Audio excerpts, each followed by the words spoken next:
Have a nice day, everyone!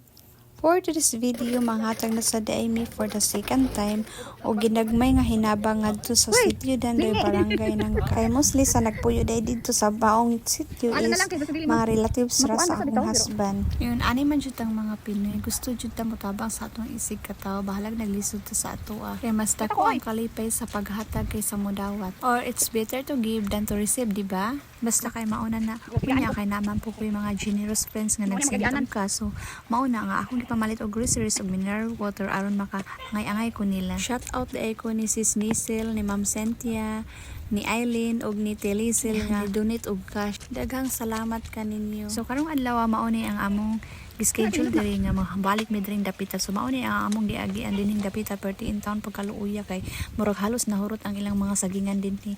Grabe jud pagkalapo ka.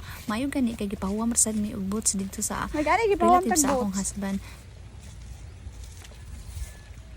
Ang uban din na mga kauban nga nag-apod-apod sa mga mineral water tuara sila dito sa kalsada kay dili man masud ang sakyanan din hindapita, so kami ra jud ni habi ang nilahos diring dapita. Pwede man jud pagalapo ka din hindapita nya lisod kayo ang dan. Nagbaktas di ay mi dinhi sa daruhan nga perting pagkalapo ka o padulong sa balay sa igsuon sa akong habi. Iyang susihon ang iyang igsuon kung asa na ang kahimtang. Hapit na jud may mabot sa balay sa iyang igsuon kay na may iro nga namagit namo. Mao na ni ang sitwasyon sa balay sa igsuon sa akong habi.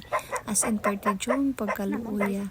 Wala na jud magamit o dili na jud siya mahigdaan or mapuslan tan-awa kuno na. As in grabe jud kaluoy sa balay.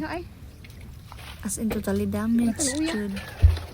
Di na jud siya mapuyan. As in guba jud kayo, grabe jud kayo. Si Tino ang ila ganing kusina kanawa gani kay gibanlas.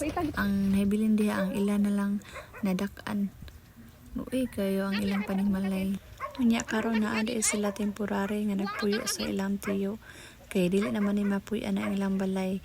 Unya wala pa mambud sila ikapatukod og bag-ong balay or ikapaayo. So dito lang sa sila temporary nga nimpuyo.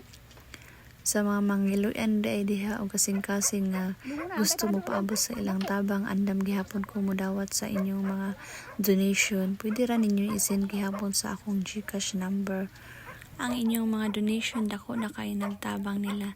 And that's it for today's. Thank you for watching.